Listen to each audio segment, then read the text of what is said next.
आज हम बात करने जा रहे हैं एक ऐसे व्यक्ति की जो केवल सफल उद्योगपति ही नहीं बल्कि इंसानियत और विनम्रता की मिसाल है। वो है भारत के महान उद्योगपति समाज सेवी सर रतन टाटा जी।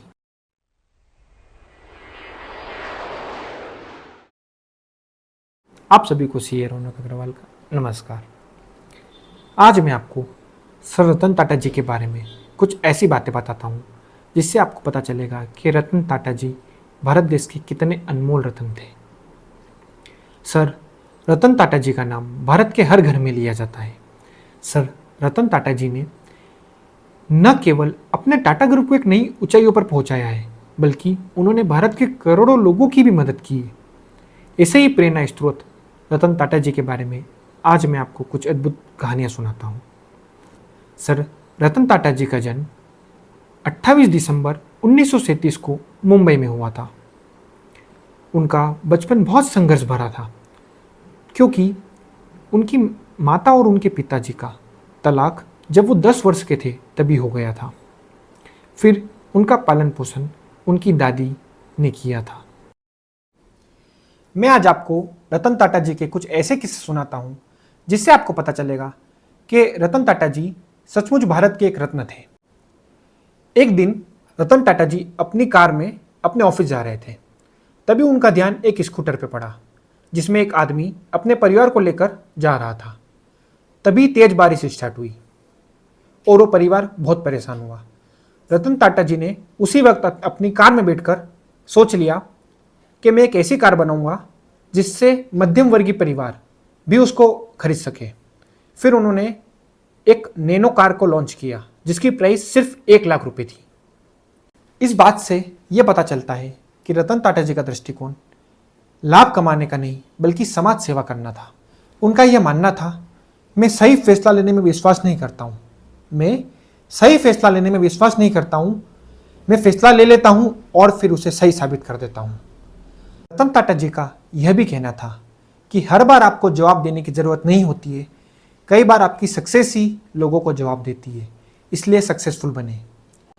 सन 1998 की बात है। रतन टाटा जी ने पहली स्वदेशी कार टाटा इंडिका लॉन्च करी थी। हालांकि टाटा इंडिका इतनी चल नहीं पाई, तो फिर उन्होंने सोचा कि इसको बेच दिया जाए। तो उन्होंने उनका कार डिवीजन बिल फोर्ड्स, जो कि फोर्ड कंपनी के मालिक थे, उनके पास गए, उनसे मीटिंग तय हुई। लेकिन जैसे ही मीटिंग स्टार्ट हुई, बिल फोर्ड ने रतन टाटा जी को बोला कि अगर आपको कार डिवीजन में कुछ नॉलेज ही नहीं था तो आपने बिजनेस स्टार्ट करा क्यों। और उनका इतना अपमान किया, रतन टाटा जी को ये बात दिल पे चुभ गई और उन्होंने बिना कुछ बोले वहां से निकल गए और भारत आकर उनके एम्प्लॉय को बोला कि आप जी तोड़ मेहनत करो और हमें इस कार डिवीजन को बहुत सक्सेसफुल बनाना है।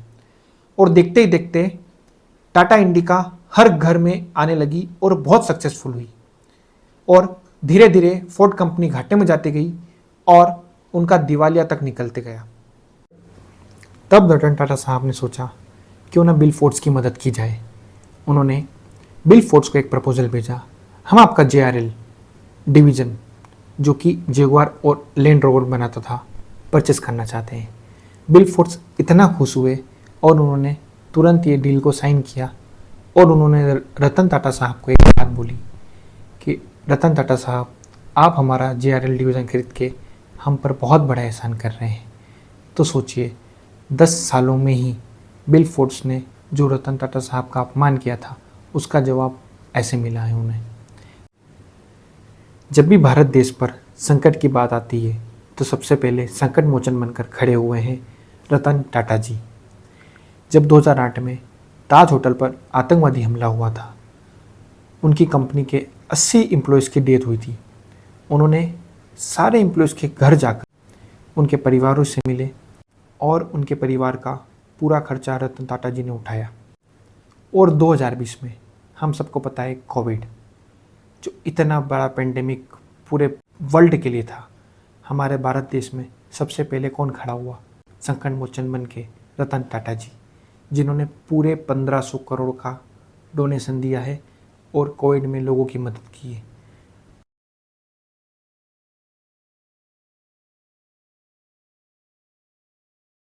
आज हम सब मिलकर रतन टाटा साहब को भावपूर्ण श्रद्धांजलि देते हैं। और रतन टाटा साहब ने जो भी हमें सीख दी है